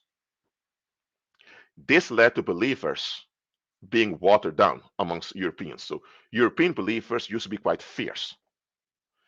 Pagans didn't even dare to challenge them. If a European woman, let's say 20 years old, would walk around, she was a believer, witches would think, oh my God, it's a believer, watch out. She's a believer, watch out. Today, you have European witches going around, and today you have social media all around mocking female European believers. You get me? So European beliefs were watered down, so a type of unity not really emerged amongst European nations back then in the form of nationalism. And believers were so watered down, they didn't notice that they were actually being tricked by Satan. You know what I mean? This was confirmed with the establishment of the German Empire in 1871, after war with France and massacred all the French people, by the way. So the German Empire was polity run by the Kingdom of Prussia, because let's go down over here. The King of Prussia became the Emperor of Germany. And they also had colonies in many places also eventually. And I want to show the map of the German Empire. Where is this? Where is it? Oh, you know what? Let me go over here. Yeah, this one. Oh, this one is better. As you can see, the green was the Kingdom of Prussia. And the Kingdom of Prussia was a militarized society that inspired by Greek ideals also. And they, together with these other German kingdoms, established the German Empire. All right? The German Empire led to a revival of paganism in Europe. There was already a longing for more paganism in Europe, a revival of it, but the German Empire actually was a confirmation of the establishment of modern paganism or neo-paganism. And here it says for some pagan groups, ethnicity is central to the religion, and some restrict membership to a single ethnic group. Some critics have described this approach as a form of racism, which is true. So the more Christianized version of paganism was now related to the European ethnicity. So neo-paganism developed with its racist nationalism in Europe. Just so you know. And this eventually led to, as you know, when the German Empire crashed, later it led to Nazism, which was inspired on Prussian militarism. And even scholars admit that to the Nazi party, paganism was their main motivator. Because they want to get rid of Christianity and come with a new Eurocentric Indo-European religion. And the thing is, the Nazis went so far that they want to go to classical paganism with all its blood sacrifices. And that's why they did what they did in the Second World War. You know what I'm talking about. After that was shut down, eventually the British Empire crashed. You had the globalism era that entered in. And that's how we are till this day. And after the Second World War, you had the communism versus capitalism thing going on between the Soviet Union and the so-called Free West. So just wanted to point all of that out to you, but understand the following quickly. Odin, which is Baal-Amon, this fallen angel, this is him in his fallen state. This is how it kind of looked like in his fallen state. This is what I mean. Odin, they call him, or Wodan, mostly Odin. He's still worshipped today as Father Christmas. Look at this. Santa Claus is derived from the Dutch Sinterklaas. And the Dutch Sinterklaas is derived from Saint Nicholas, which is nobody else but Baal-Amon or Odin in another fashion. This is the original Christmas celebration over here, and later replaced the Krampus demons with black slaves, black servants. And in the United States, the Dutch imported this Santa Claus celebration, but the American government didn't want it over there because it was a racially motivated party. So they changed into this figure Santa Claus with the reindeers. And flying chariots also are something from ancient Greek mythology. And yet this South African writer that actually glorified Odin as the character Gandalf, in which it turned into a movie of The Lord of the Rings. So it's been over almost 2 hours of doing this live stream. What I've explained from the start is that white on white crime is something that goes back all the way to the ancient Greeks. And this pattern remained amongst Europeans. You get me? So, and racism and colonialism, imperialism, all of that were just cover-ups of the white and white crime, especially the white and white crime that emerged after 1462. Let me count how many years it's been since 1462. Okay, let me get my calculator. One moment, guys.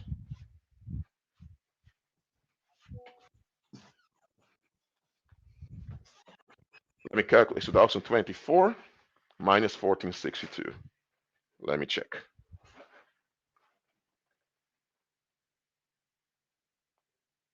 562 years. So Europeans, amongst other, have been in the state of division since 1462, because that's for 1462. That's 562 years ago, and since 1511, that was a widespread civil war that began, started with the Protestant Reformation. Now, this civil war has continued through nationalism, through capitalistic corporations, all of that. It has continued. But forget 1511, 1462. That's 562 years ago.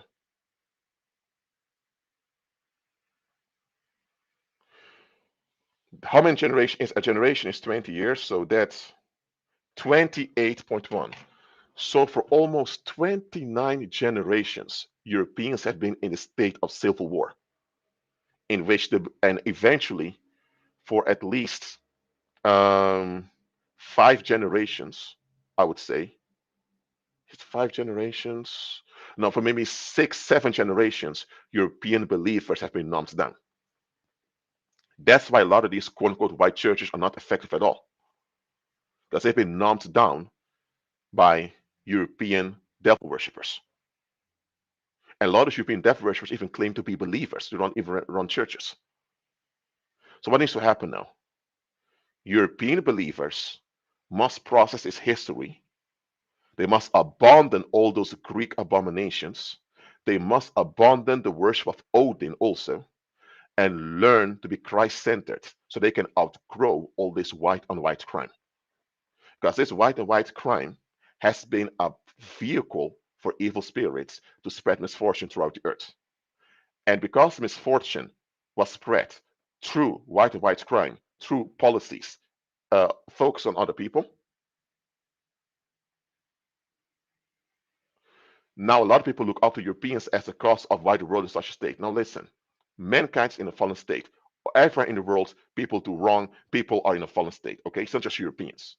It's just that Europeans, because of this internal civil war that has continued, Satan was able to use them to actually keep the whole world in a traumatized state.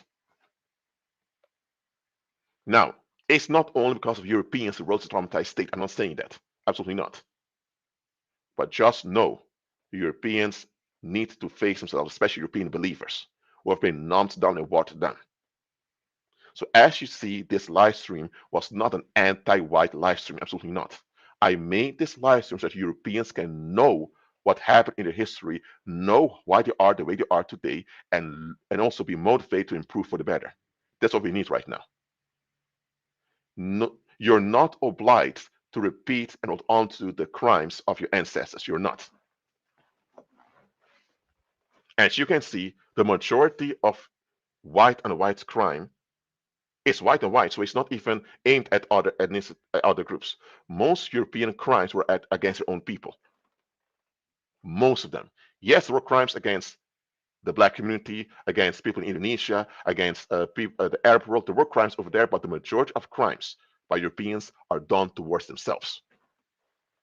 This state of civil war amongst Europeans needs to end. And it's only going to end when European believers step up and say, enough is enough. We take over now. Bye. All right? Is it clear to you why I made this live stream? Let me know in the live chat.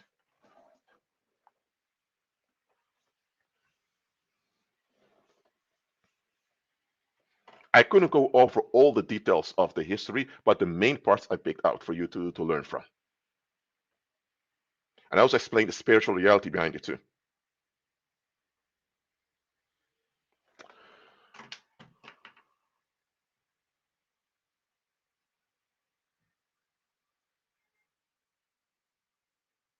Hold on.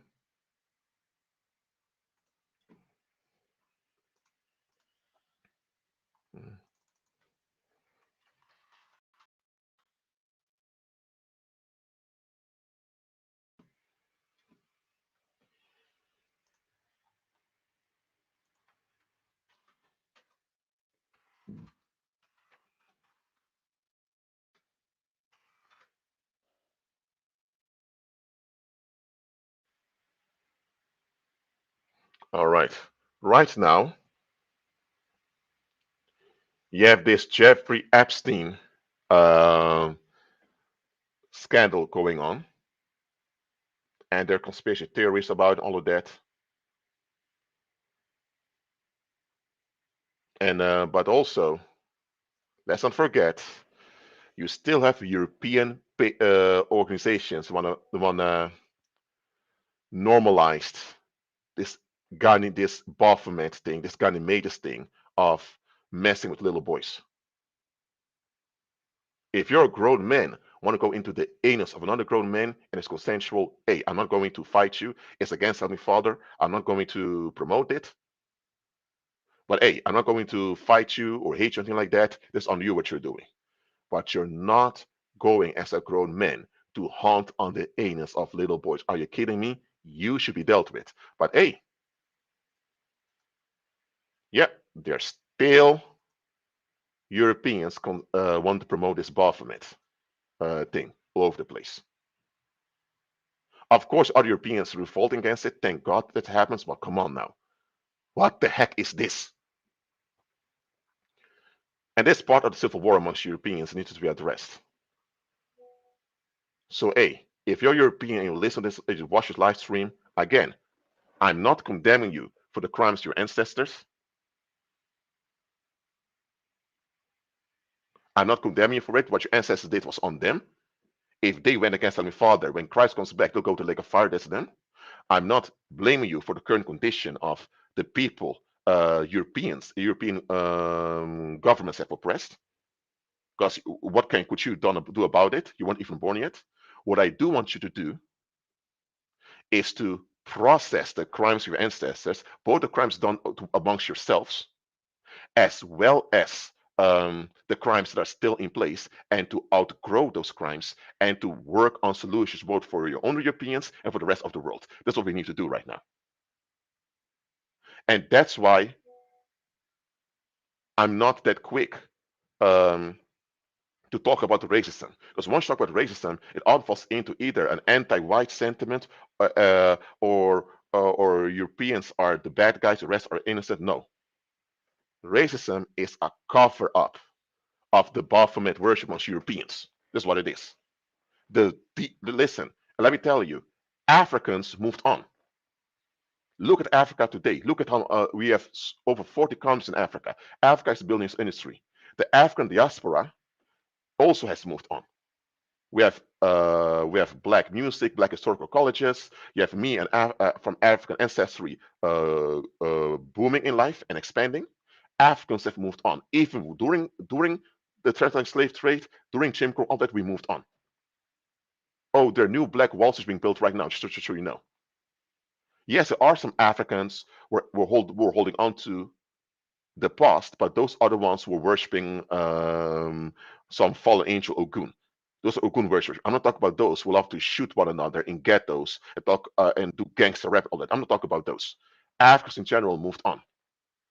Africans in general don't hold any resentment against Europeans, even though Africans are upset with the current crimes that are continuing. But that's why I make this live stream. So Europeans have a self-reflective moment. Where did it come from? What happened to them? Where did it went wrong? And their own civil war needs to end. Because if that civil war doesn't end, Europeans will end up taking each other out. I'm telling you, just look at the birth rate amongst Europeans, how low it is. Look at how many children, how many pregnancies are terminated amongst Europeans. Look how many European women are not willing to become mothers. Look how many European men are running away from fatherhood, from becoming men. All this sexual confusion amongst Europeans is a result of this civil war that's not being addressed. This civil war amongst Europeans is harming Europeans and the rest of our species. And truth being told, I'm a bit tired of this civil war, this white and white crime being spilling over to everyone else, dragging everyone else in it. Listen, as a European, it's on to you to process your history for both you and your ancestors and to improve and be better. And disown and uh, and how do I say, disown and forfeit all these toxic practices of your ancestors. Simple as that. Me from African ancestry or Judean ancestry, I had to forfeit a lot of things from my ancestors too. Everyone has to do it. Unfortunately, I don't see many Europeans self-reflecting and improving. I say a big portion becoming more hateful and going more into paganism and into hatred. But for the Europeans willing to improve and become better, leave the civil war, serve Christ, so you can be blessed in these end times despite what goes on. Because the number one threat against you is not from the illegal migrants, not from the refugees, it's from your own fellow Europeans that are going against Heavenly Father. They're the ones who are praying after you. They're the ones that install the 9 to 5 that drains you. They're the ones that allow all this sexual confusion to go on, and they're the ones that are holding you back from peaceful communication with all the rest of the world. Okay? Europeans are actually destroying themselves in the open right now. And there always have been a minority on the earth. There always will be a minority, but there are a minority on the earth destroying themselves. It seems like it's like a black hole used by the paranormal to suck everyone in. Mm-mm. Europeans, please. I don't call you white folks, call Europeans, okay? White is a political code, and you're not a political code. You're a human being with an ancestry. You're European. Europeans, please face yourself. Please work on your own families. Please let go of all these toxic fairy tales that you were taught by propaganda. Please learn to honor the Heavenly Father. Please learn to value life, please. Please learn to value each other. It's not the migrants, the illegal immigrants that are hurting you. It's not because of Islamization that that a lot of you are declining. You are declining because a big portion of you guys are turning reprobate and are hating the Heavenly Father. And those need to be shut down by the believers amongst you. All right? I want the European believers of the 18th century and before back and early 19th century were fierce, dominant, and we didn't take anything from these Satanists. Those are the European believers I want back in there and now. Not these wimpy, washy-washy believers who they only go to church every Sunday. If you are a European and you're truly in agreement with Christ, we have a lot in common. You can join me. If you want me to assist you to help out European communities, where I will use my anthropological knowledge and sociological insight to help you out. If you want to build European communities where Europeans actually are prospering, I'm willing to help you out as long as in agreement with Christ. Don't come to me, talk about Adolf Hitler, talk about how great it was in the past or about the imperial area. No, don't come with all that bullshit towards me. Because a lot of them do. Come with an actual attitude to want to be better. That's good. Amen. Remove this because it's quite disturbing. Okay, this over, I forgot to remove it from my screen. My apologies. We can't go back to the past because the past was not that good. The past 400 and how much was it? No, not 460. The past 562 years were not that good for Europeans. Absolutely not. And the current generations are showing it. It's time for Europeans to improve and for all believers also to learn from this past. So I'm not bashing Europeans over here. I'm telling you, all of us need to improve, including you guys. Okay? All right. So 2 hours of the live stream. Any questions about this for me? Let me know. I'm going to wait 3 minutes because it's been a long live stream. If you have any questions, awesome right now. I'll be right back. 3 minutes. Ask your questions.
My bad.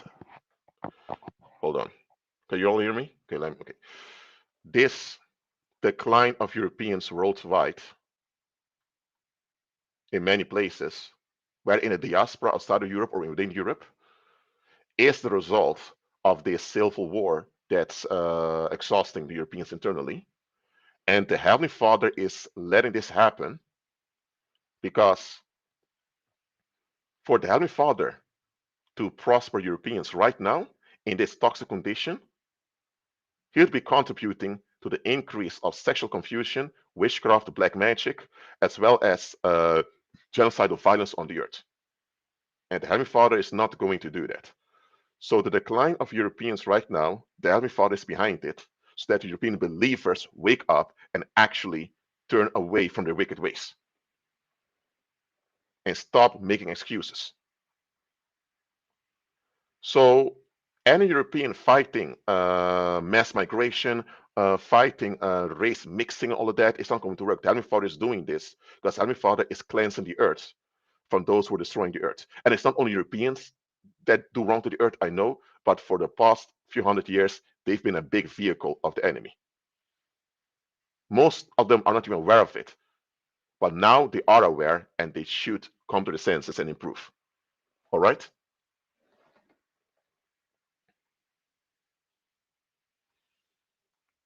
All right?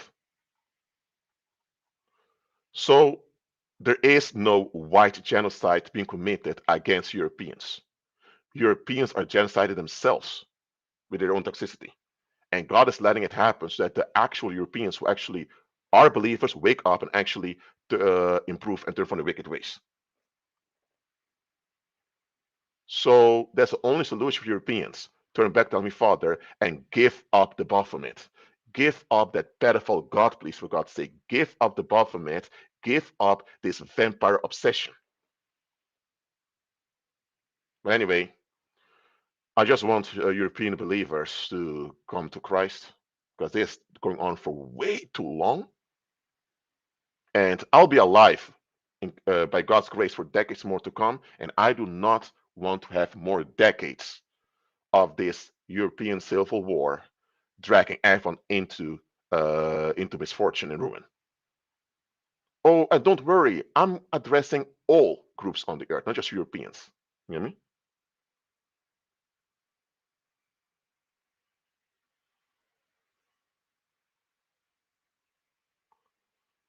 All right?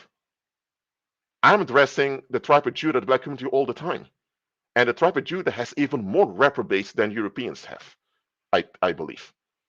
Seeing a lot of those, I'm talking about percentage wise.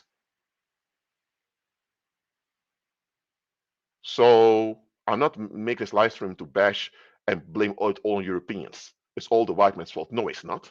I'm just saying that your conditions, Europeans, need to improve right now, and the world is getting tired of it. And a lot of people are turning against developing this thing towards Europeans now. It's happening now. I'm an anthropologist. There's a growing disdain against Europeans worldwide now. Even amongst Europeans themselves, is happening. I'm not going to jump on the bandwagon and enjoy it. I'm just telling you this is why this thing is growing. This needs to be addressed. It needs to be dealt with right now. Amen. Are there any questions about this topic? Let me know in the live chat.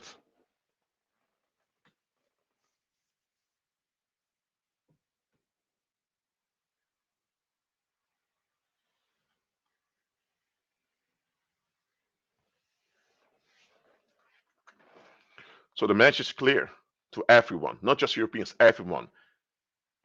Throw away those Greek abominations. Throw them away. You don't need them. You can go to a Greek restaurant, eat Greek food. You can watch a Greek movie. You can dance on Greek music and marry Greek people, all that. But this Greek abomination, this pagan Greek abomination that Europeans have adopted as the norm, give it up.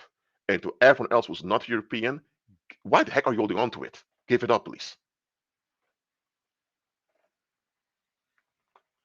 Any other questions? Let me know in the live chat, please.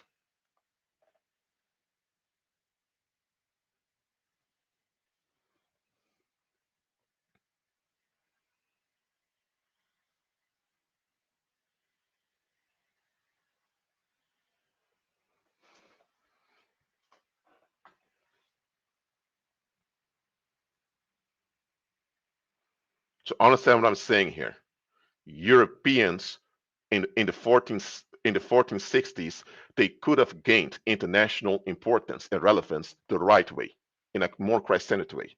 But the majority of them chose to get along with this vampire pedo cult from Alachia. And later they combined it with anti-black racism. Well, that's all from the past. It needs to go now. It needs to go now. Listen, the Heavenly Father is taking actions against the Europeans now because he's not going to put up with this for too long. You know what I mean? And the 400 years of Judah are over. That's why 2019, this pandemic happened. Because Heavenly Father is bringing back judgment on the world. Okay? Now, I'm not saying that that's the only reason why the pandemic happened. There was also other stuff involved, but listen, there's more plagues coming onto the world. You know what I mean? Because the wickedness is coming back. And look, again, the world is getting more and more tired of Europeans were playing victim all the time. Because right now, that's what I see in the right wing. Europeans and European political figures playing the victim, like everyone else is harming them. Don't do that. Take responsibility, take accountability, and improve and address your own satanic leaders and get rid of them. I'm not telling you to go out and kill them and massacre them, but get rid of them. Just like every group, every ethnicity has to deal with their own, Europeans have to do the same too, instead of making excuses over and over again. Amen? Europeans, I love you. You're part of our species. Christ came and died for you too. So serve the Heavenly Father and let's leave all these Greek stinking abominations behind, please. Thank you. Well, that's it for now. Thank you all for being here. I'll keep you all in prayer and see you next live stream. Shalom.